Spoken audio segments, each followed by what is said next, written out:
Hi friends, எல்லாருக்குமே மகளிர் தின நல்வாழ்த்துக்கள். இன்னைக்கு நம்ம சிம்பிளான ட்ரெண்டியான டிசைன் தான் நம்ம பார்க்க போகிறோம். டிசைன் ப்ளவுஸுக்கெல்லாம் கழுத்து அகலம் அந்தந்த அளவு ப்ளவுஸில் என்ன அளவு இருக்கோ அதே அளவே நம்ம எடுத்துக்கலாம். ஒருவேளை அளவு ப்ளவுஸு சரியில்லை அப்படின்னா சைஸுக்கு என்ன கழுத்து அகலம் வருமோ அதை நம்ம யூஸ் பண்ணணும்.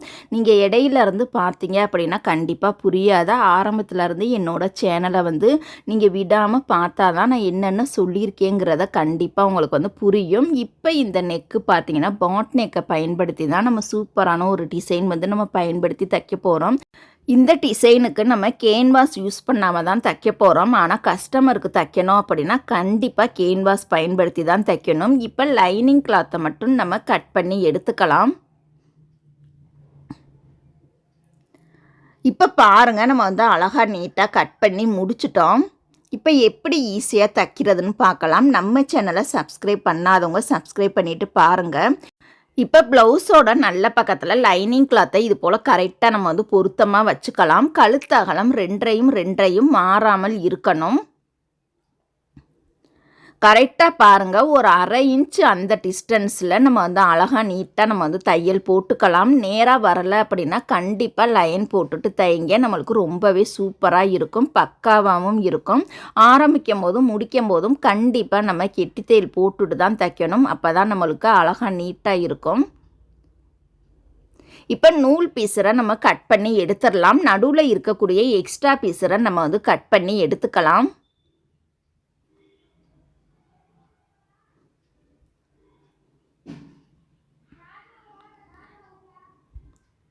இப்போ பாருங்கள், நம்ம கட் பண்ணி முடிச்சிட்டோம். இப்போ ஃபினிஷிங் அழகாக கிடைக்கிறதுக்காக தையலில் படாமல் இது போல் குட்டி குட்டியாக நம்ம கட் பண்ணி எடுத்துக்கலாம். கட் பண்ணும் பொழுது தையலில் ஒரு நூல் கூட படவே கூடாது.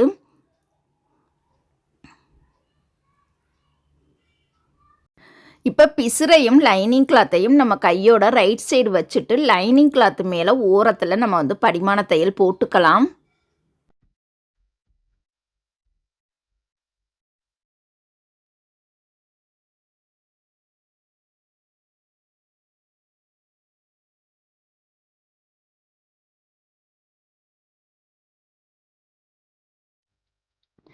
இப்போ நம்ம லைனிங் கிளாத்தை உள்பக்கமாக தள்ளி விட்டுட்டு நல்ல பக்கம் பாருங்கள், ஒட்டுலே ஓரத்துலே நம்ம அழகாக படிமான தையல் போட்டுக்கலாம். இந்த படிமான தையல் போடும் பொழுது துணி என்ன கலரில் இருக்கோ அதுக்கு மேட்சாக இருக்கக்கூடிய நூல் தான் எடுக்கணும். அதே சமயம் தையலோட சைஸ் பொடி தையலாக இருக்கணும். நார்மல் சைஸ்லேயும் வைக்கக்கூடாது, பெரிய தையலும் வைக்கக்கூடாது. பொடி சைஸ் தையல்லே தைச்சாதான் இந்த மாதிரியான நெக் டிசைனுக்கெல்லாம் நம்மளுக்கு ஃபினிஷிங் ரொம்ப பக்காவாக சூப்பராக இருக்கும். கண்டிப்பாக இந்த டிப்ஸை நீங்கள் ஃபாலோ பண்ணுங்கள். இப்போ நம்ம அழகாக நீட்டாக நம்ம தச்சு முடிச்சிட்டோம். ரொம்பவே அழகாக இருக்குது.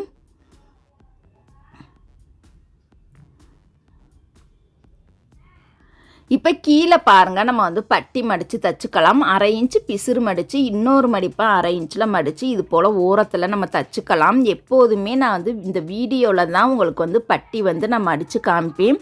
ஆனால் முறைப்படி நம்ம கஸ்டமருக்கு ப்ளவுஸ் தைக்கணும் அப்படின்னா ஃப்ரண்ட்டு பார்ட்டு நம்ம தைச்சதுக்கு அப்புறமா தான் அதை ஷோல்டர்லேருந்து கரெக்டாக வச்சுட்டு மீதி இருக்கக்கூடிய பகுதியை லைன் போட்டு அதுக்கப்புறமா தான் நம்ம பட்டி தைக்கணும். இப்போ பிசுறாக தெரியுங்கிறதுக்காக தான் நான் நார்மலாக பட்டி நான் தச்சு காமிக்கிறேன், ஓகேங்களா? ஆனால் நான் தைச்ச மெத்தடையே கஸ்டமருக்கு தைக்கக்கூடாது, எடுத்ததுமே பட்டி தைக்கக்கூடாது. இப்போ ஷோல்டரை சென்ட்ரு பண்ணி நம்ம ரெண்டு சைடுமே டாட் பிடிச்சிக்கலாம்.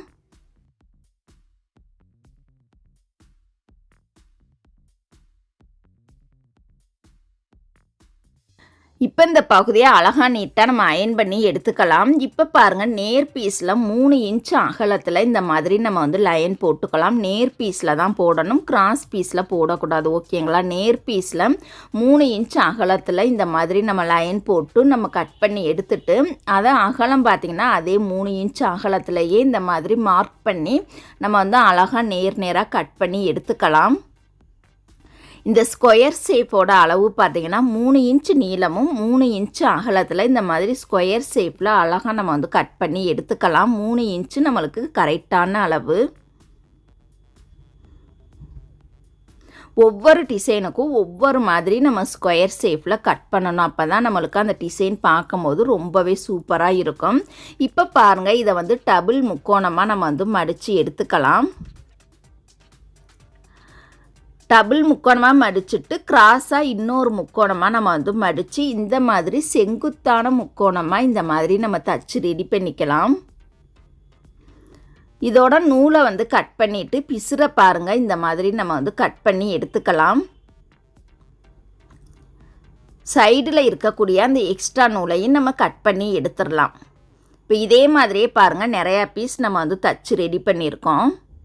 இதை இப்போ நம்ம கழுத்து பகுதியில் தான் வச்சு தைக்க போகிறோம். எப்போதுமே கழுத்து பகுதியில் வச்சு தைக்கும் பொழுது ஷோல்டர் இணைக்கிறதுக்கு ஒரு 1/2 இன்ச் டிஸ்டன்ஸ் விட்டுட்டு இந்த மாதிரி கழுத்தை ஒட்டியே 1 நூல் 2 நூல் மட்டும் கேப் விட்டுட்டு இது போல் வரிசையாக லைனாக தைக்கலாம். இந்த முக்கோணம் பார்த்தீங்கன்னா ஒன் சைடு வந்து மடிப்பு பகுதியாக இருக்கும், இன்னொரு சைடு ஓப்பன் பகுதியாக இருக்கும். அந்த மடிப்பு பகுதியை மேல் நோக்கி வர்ற மாதிரி வச்சுட்டு முக்கோணத்தோட ஓப்பன் பகுதி கீழ் நோக்கி வர்ற மாதிரி வச்சுட்டு இது போல் வரிசையாக இணைக்கணும். மாற்றி தச்சிட்டிங்க அப்படின்னா அந்த டிசைன் வந்து நம்ம தைக்க போகிற டிசைன் நமக்கு கிடைக்காது. ஓகேங்களா?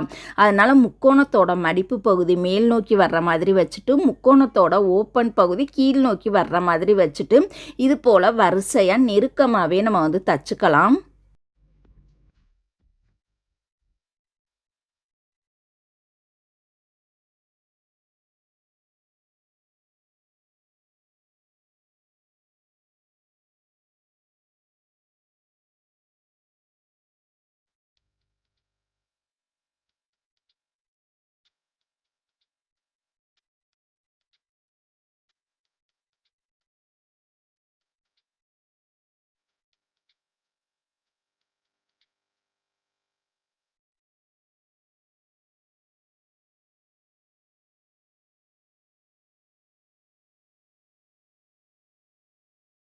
இப்போ பாருங்க, அழகாக நீட்டாக நம்ம வந்து தச்சு முடிச்சிட்டோம்.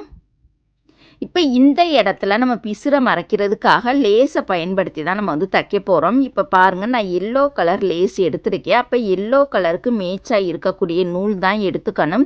வேறு கலர் நூல் வந்து போடக்கூடாது. கோல்டு கலர் நூல் வேறு, எல்லோ கலர் நூல் வேறு, 2 நூலுக்கும் டிஃப்ரெண்ட் வந்து கண்டிப்பாக இருக்குது. இப்போ எல்லோ கலர் லேஸுங்கிறனால எல்லோ கலருக்கு மேட்சாக இருக்கக்கூடிய நூலை எடுத்து இந்த மாதிரி பிசுறு தெரியாமல் அழகாக நீட்டாக நம்ம வந்து தச்சுக்கலாம்.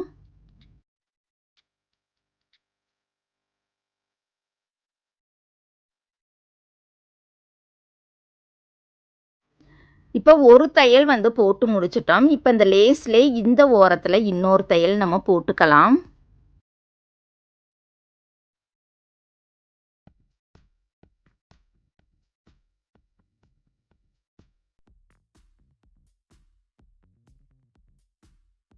இப்போ நம்ம அழகாக நீட்டாக தச்சு முடிச்சிட்டோம். இப்போ இதோட நூல் பிசுறு எல்லாத்தையுமே கையோடையே கட் பண்ணி எடுத்துக்கலாம்.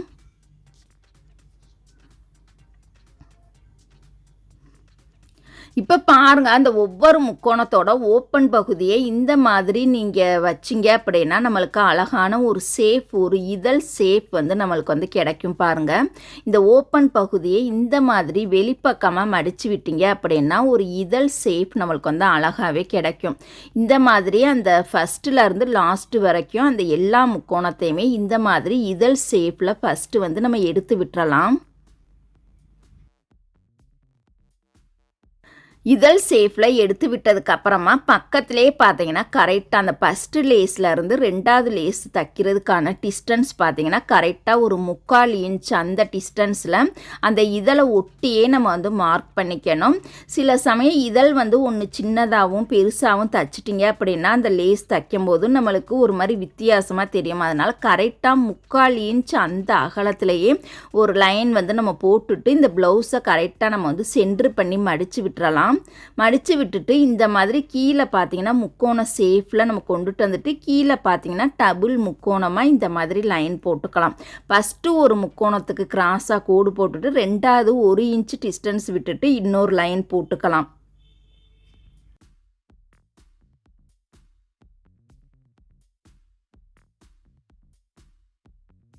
இப்போ பாருங்கள், இந்த லைனை வந்து நம்ம வந்து டார்க்காக போட்டுக்கலாம்.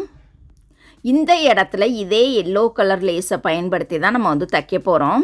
ஃபஸ்ட்டு மேலேருந்து தைக்காமல் ஃபஸ்ட்டு பார்த்தீங்கன்னா சென்ட்ரு பகுதியில் அந்த டபுள் முக்கோணத்துக்குமே இந்த டபுள் லைன் லேஸை கொடுத்து நம்ம வந்து தச்சிடலாம்.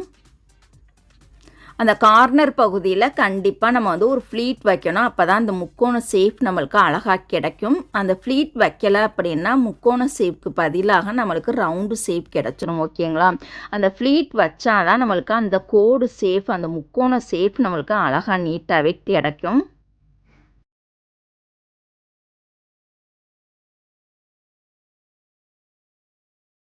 இப்போ 2வது லைனுமே அதே மாதிரியே தச்சுக்கலாம். எப்போதுமே நான் சொன்ன மாதிரி ஆரம்பிக்கும்போது கொஞ்சம் எக்ஸ்ட்ரா வந்து லேஸ் விட்டுட்டு தான் நம்ம இந்த கோட்டை ஒட்டியே ஆரம்பிக்கணும். ஆரம்பிக்கும்போது முடிக்கும்போது 1 இன்ச்சு 3/4 இன்ச்சு லேஸ் பிசுறு விட்டுட்டு தான் நம்ம தைக்கவே ஆரம்பிக்கணும். ஒரு சில லேஸ்லாம் அந்த கோட்டு மேலேயே வச்சு தைச்சிங்க அப்படின்னா தச்சு முடிக்கும் போதே பிசுறு பகுதி பிரிஞ்சு பிரிஞ்சு வந்துடும். அப்போ நம்மளுக்கு டிசைன் வந்து சரியாக கிடைக்காது. அதனால் ஆரம்பிக்கும் போதும் முடிக்கும் போதும் ஒரு 1/2 இன்ச்சு 3/4 இன்ச்சு லேஸ் பிசுறு விட்டுட்டு தான் நம்ம வந்து தைக்கவே ஆரம்பிக்கணும். ஓகேங்களா?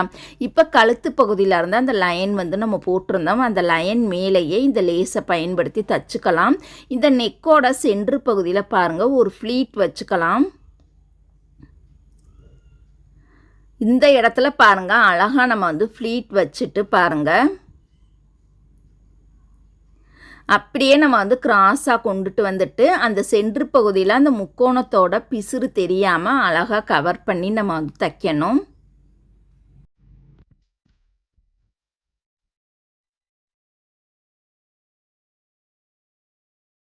இப்போ இந்த லேஸ்லையே இந்த ஓரத்தில் இன்னொரு தையல் நம்ம வந்து போட்டுக்கலாம்.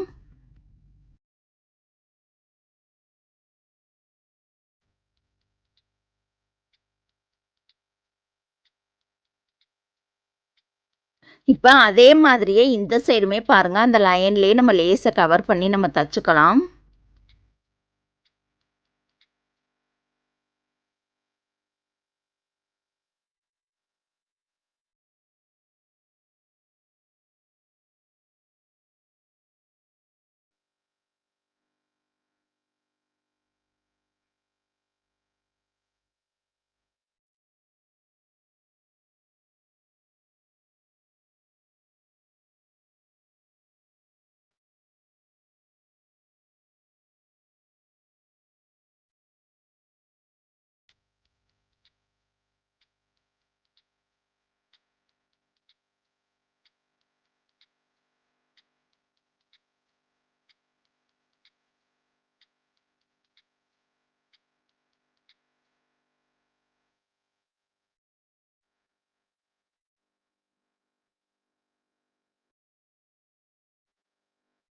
இப்போ அந்த ஒவ்வொரு இதழுக்குமே நம்ம வந்து பாசி வைக்க போகிறோம். பாசி வைக்கும் பொழுது துணியோட கலர், அந்த இதழோட கலர் என்ன கலரில் இருக்கோ அதுக்கு மேய்ச்சாதான் நூல் வந்து நம்ம கோர்த்துட்டு பாருங்கள். இந்த மாதிரி ஃபஸ்ட்டு நுனி பகுதியில் ஒரு ஸ்டிச் வந்து நம்ம போட்டுட்டு 2வது ஸ்டிச்சில் தான் அந்த பாசி வந்து கோர்க்கணும். ஓகேங்களா? எப்போதுமே நுனி பகுதியில் பாசி வைக்கணும் அப்படின்னா ஃபஸ்ட்டு ஒரு நாட் போட்டுட்டோம், அதுக்கப்புறமா 2வது குத்தில் தான் பாசி வந்து கோர்க்கணும். கண்டிப்பாக இந்த டிப்ஸை வந்து ஃபாலோ பண்ணுங்கள். இது போல் பாருங்கள் வரிசையாக லைனாக நம்ம வந்து பாசி கோர்த்து வச்சுக்கலாம். இந்த பாசி பார்த்திங்கன்னா ஸ்மால் சைஸும் வைக்கலாம், இதுக்கு அடுத்த சைஸில் இருக்கக்கூடிய பாசியும் வச்சுக்கலாம். ரொம்ப அழகாக இருக்கும். இப்போ பாருங்கள் நம்ம அழகாக பாசி வச்சு முடிச்சிட்டோம். அழகாக நீட்டாக நம்ம வந்து அயன் பண்ணி எடுத்துக்கலாம். இந்த டிசைன் பிடிச்சிருந்ததா அப்படின்னா லைக் பண்ணுங்கள். நெக்ஸ்ட் வீடியோவில் பார்க்கலாம். தேங்க்யூ.